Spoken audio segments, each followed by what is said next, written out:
The Xbox showcase was unexpectedly amazing.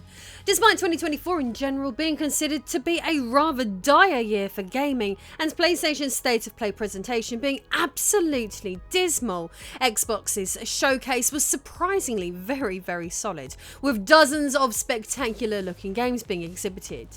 Unlike PlayStation, who dedicated an entire third of their short half-hour presentations Concord, a soulless corporate zoomer shooter that no one asked for, Xbox on the other hand delivered an action-packed, relentless 90-minute extravaganza showing off varied gameplay experiences and titles catered to all sorts of gaming tastes.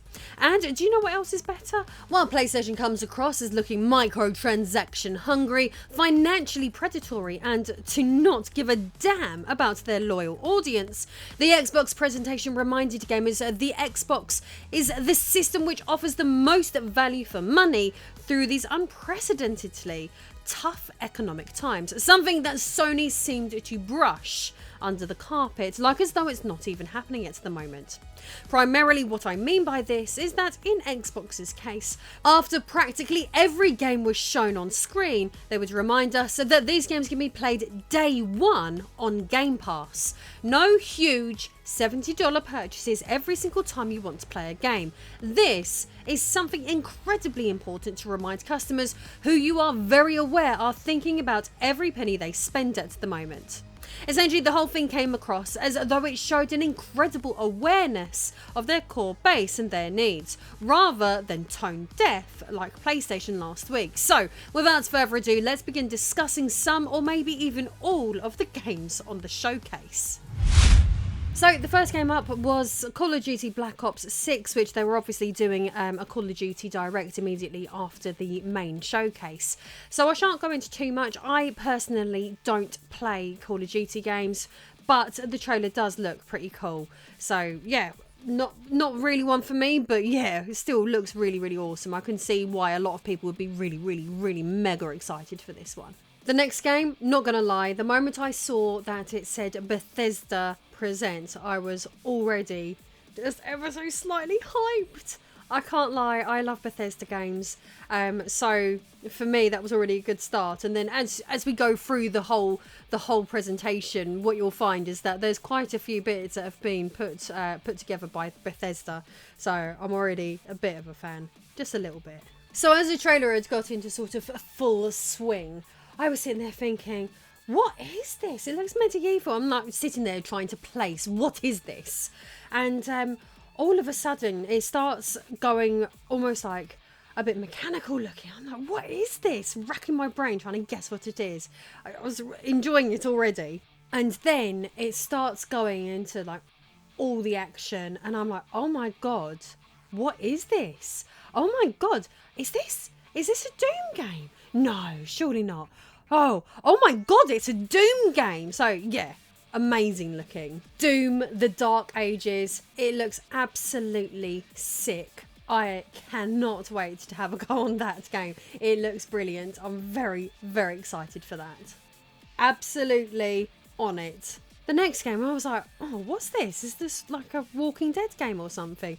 And you know, obviously I'd had a bit of a moan in my State of Play video about tropes that seem to be dragged on forever and ever. So I was like, oh God, a zombie game. But give this trailer a bit of a chance. Like, it's actually alright. It's not too bad. You started seeing some slightly funky looking zombies was the moment I realised it wasn't a Walking Dead game. And that's when I realised, oh, hang on a moment, this is State of Decay 3. I'm not really the biggest player of zombie survival type games, but it does look all right. I've got to say though, it is just a trailer. There's not actually any exhibition there of any gameplay, but it does look pretty cool. Especially at the end of the trailer where you have this absolute unit of a zombie coming forward, which is something that you don't get in Walking Dead stuff. So yeah, looks all right. I was quite happy with it. So the next trailer, I was like, oh, right, okay, is this a service game? Just because of the way they had it set up with like the different characters and their class titles and so on and so forth. But it was set in like medieval European looking sort of environments and was looking pretty cool, pretty dark. And I was wondering if this is going to be one of them service games, how on earth is that going to work? And I think I might have been wrong. So the game is Dragon Age The Veilguard. Now I've actually got several Dragon Age games and I've never actually played them. So let me know if you think I should give those ones a quick go. But it actually looks alright. It does look alright. I hope they've not got it set up as a service game. I'm hoping that I'm just worrying unnecessarily after watching the Concord trailer. Yeah, it looks pretty fun. It looks like a bit of me. So I might actually, I'll give that a go when it comes out. And in the meantime, I might give the older ones a go. The next one I saw Bethesda again and then started hearing the theme from Starfield playing. So I was like, oh, okay, what's this? Oh, let's have a look.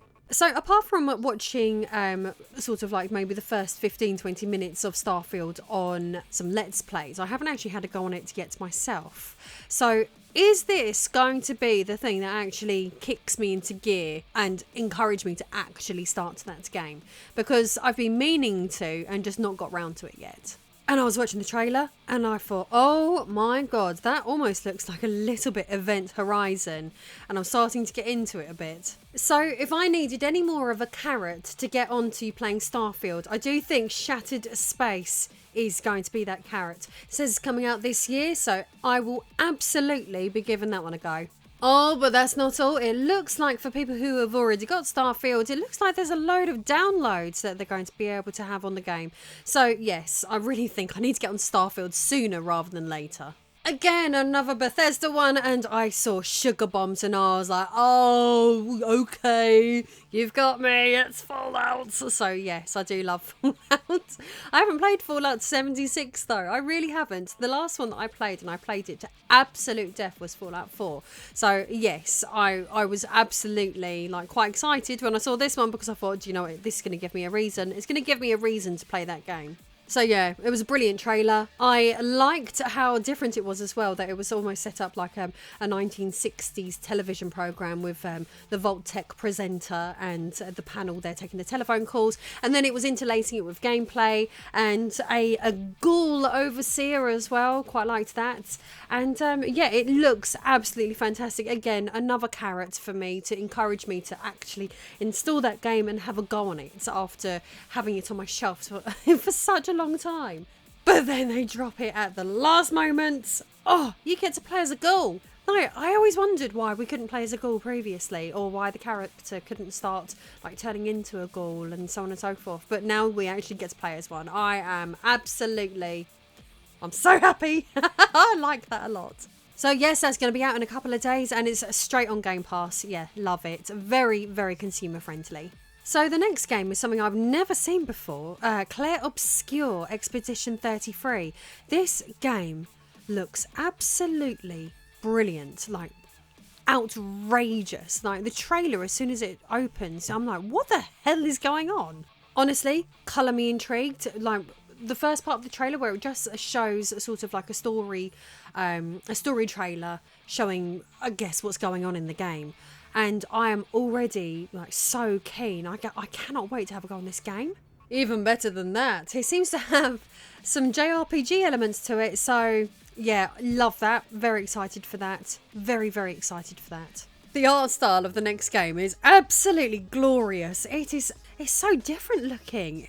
It just looks so good. I cannot explain to you how pretty this game looks, and I like the characters on it. I like the environment. I like the sounds. It looks so imaginative. Oh, I just absolutely love it. It's gorgeous.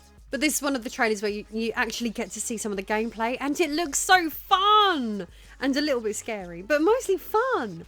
I want to have a go. I love the vibes of it. It seems to have almost like deep south vibe to it. I like the blues music. I even like the accents of all of the characters. It feels so different and really, really fresh. I really, really like it. So yes, it's called South of Midnight and it's coming next year, but it'll be going straight to Game Pass. So absolutely, I will be having a go on that game. I love the look of that game. The next game was World of Warcraft. That's not a game that I've ever particularly been overly interested in. I've never really had a go on it. So there's not really much that I can comment on it apart from it looks pretty good. Then we move on to Metal Gear Solid, and that was quite an interesting one to see. Now, I have not had a go on a Metal Gear game for a really long time, and I've never actually had a meaningful playthrough of a Metal Gear game either, so I actually think this is one that I might give some attention to when it comes out. It's like, I've gotten quite used to playing quite fast-paced games, but obviously this one forces you to slow right down and really think about what you're doing, and it looks absolutely marvellous from the trailer, so that's definitely one that I might have a look at. I don't want to go too deep into the trailer on that one because it's not caught my eye as much as some of the other games on this. So next up, they had official Sea of Thieves Season 13 become a villain, which I've never actually had a go on Sea of Thieves. I know a lot of people who actually really enjoy that game. It's not one I've had to go on before, but it does look pretty alright. I like the look of it. Stylistically, this one's probably the most unique one so far. As I said, I've never had a go on Sea of Thieves myself, but by the looks of this trailer, I think I've been missing out. Next, they showed Flintlock, The Siege of Dawn, which is coming out on the 18th of July and going straight to Game Pass. I can't put my finger on it. There's something about that game that isn't quite hitting it with me. I am not sure that's one that I'm going to rush to have a go on. I can't put my finger on it. I don't know why. It looks alright. I'm probably being a bit harsh. I don't know what's not doing it for me, but there's something about it that's not really all there for me. You see, the next game though, as soon as I saw this, as soon as I saw ISIS, I was like, oh my god. And I immediately felt this huge amount of excitement welling up in me. And I was like, oh my god, Age of Mythology. Oh my god, Age of Mythology. I watched State of Play, I've watched this, I've watched OTK, I've watched a couple of the other ones. This is the first time where I was actually like, oh my god, I'm so excited about a game, and it's because it's a game I've already played a million times, but they've made it new. So yes, Age of Mythology, I am fully hyped for that. Very excited, bloody love it. Yes, I don't know what else to say. I love that game, and they've remade it, and I'm going to be able to play it on my Xbox. And I am so happy that it is a play it on day one with Game Pass. The next trailer is for Perfect Dark, and I thought that was quite interesting because virtually all of the trailer is nearly all gameplay, and I liked that. I appreciated that. It looks like it's good fun, looks like it's got a really interesting storyline to it, very intriguing, and I definitely want to give it a go. So apart from looking like a bit of a first-person shooter, it's also giving parkour! It's also giving day one Game Pass, so very consumer-friendly Xbox. I'm loving it. Next up, they have Diablo 4, and they start this part of the trailer saying, the following trailer contains graphic content and may be disturbing to some viewers. It grossed me out. All I'm going to say is, if you haven't watched the trailer and you're not easily grossed out, then you'll be fine. But I watched it and there was one bit and I was absolutely horrified. I've not played Diablo and I don't know if I can, if I've got to watch that again. Oh my gosh. So yeah, that's coming out later this year. I can't say I'll be having a go though. Bloody hell. The moment the next game trailer started playing, I was like, oh. Now I know some people online have been complaining about the appearance of the main character. However, I am a bit of a die-hard fan of Fable. I absolutely bloody love the Fable games. For me, I feel like all of the characters all look a little bit on the ugly side as it is. So it doesn't bother me personally. In fact, not gonna lie, I think it looks gorgeous. Not the main character, but the game itself looks absolutely stunning. I love it. It's so British. Now, one of the things I really love about the Fable games is that you can basically choose whether you go like down the good route, a neutral route, or a bad route. And I always, because I'm such a goodie, I always pick like the really, really like good, sensible route. Oh, I love it. You would not convince me otherwise. I bloody love it. I will play it regardless of how unappealing the main character might be. Oh, and it's another day one Game Pass. I love it when there's consumer-friendly practices in place.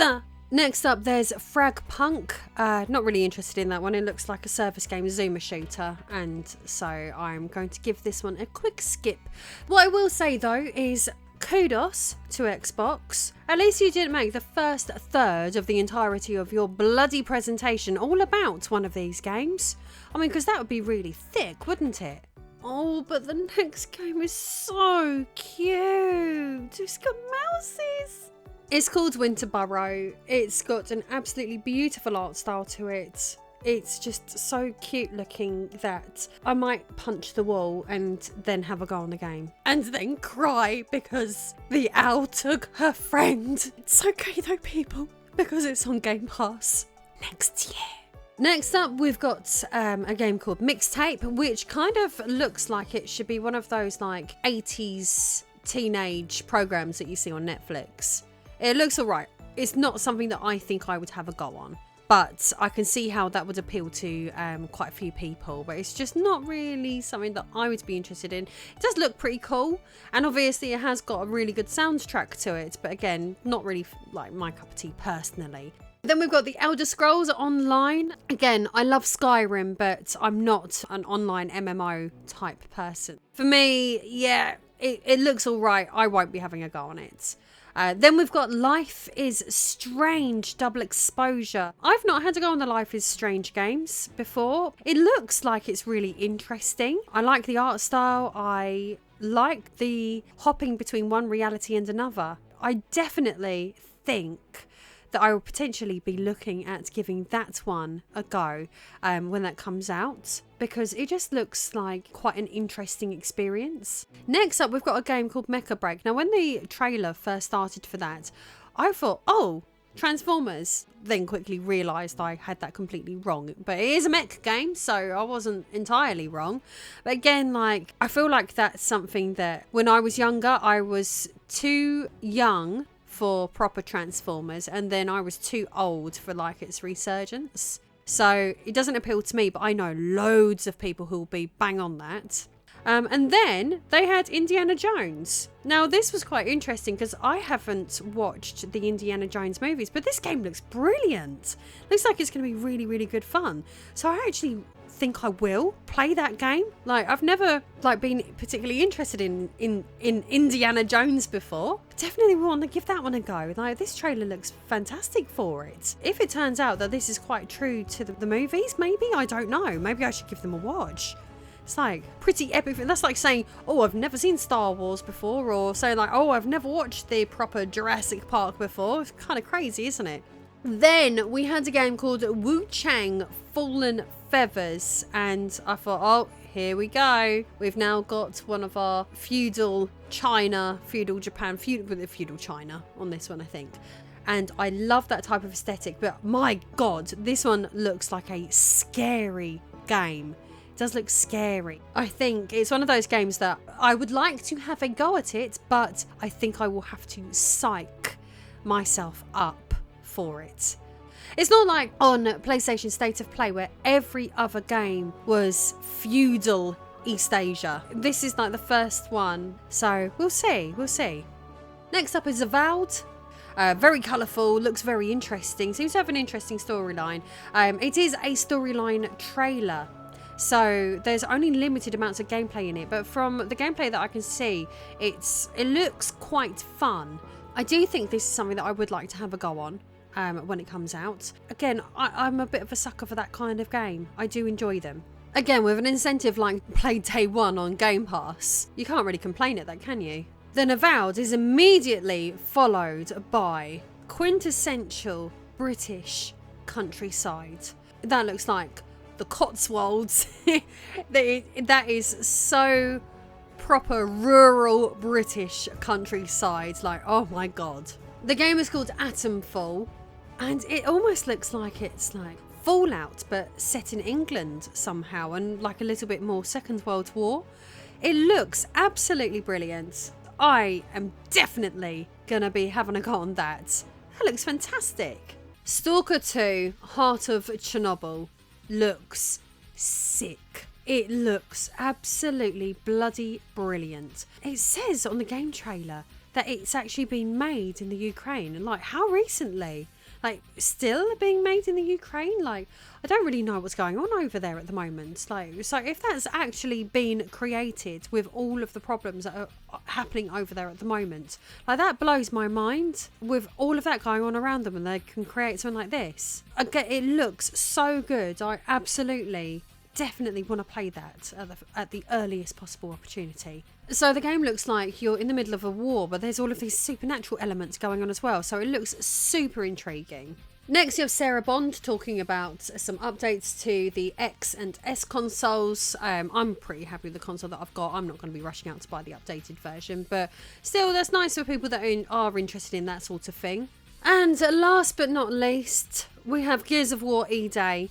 Again, it's a story trailer, and it's Gears of War. So I think that's going to go down quite well. I am probably a bit too chicken to play the Gears of War games. I don't know. My brother-in-law used to like playing them. So I'd have to see. I think it looks pretty cool from the trailer. I'm not sure if it's on. I want to watch someone else play it, but it looks pretty awesome. I thought it was a very good show. The presentation was significantly better than the PlayStation State of Play.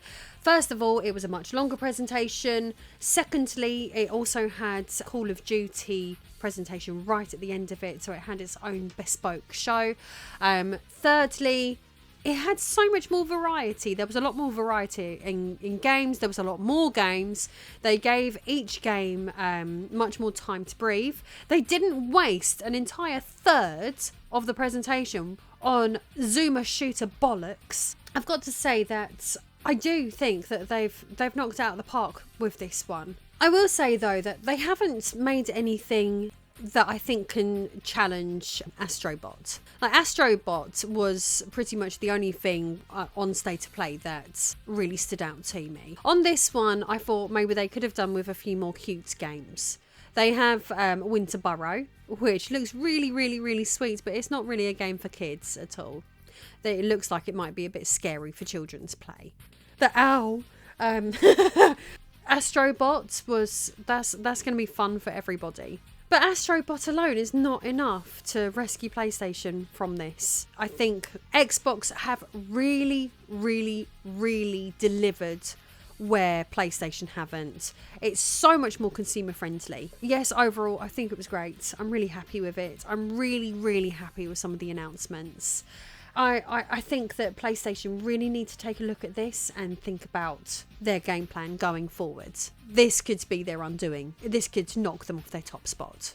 And this could give Xbox some much needed boost that they really, really needed. Like, they needed this to deliver, and I really think it has. And if you fancy having up to 90% off of a brand new game, then please click on my Instant Gaming affiliate link in the pinned comment and the description. Go help yourself to a few brand new games which have got some very nice discounts on, so that you can treat yourself without feeling guilty. See you in the next video. Ciao.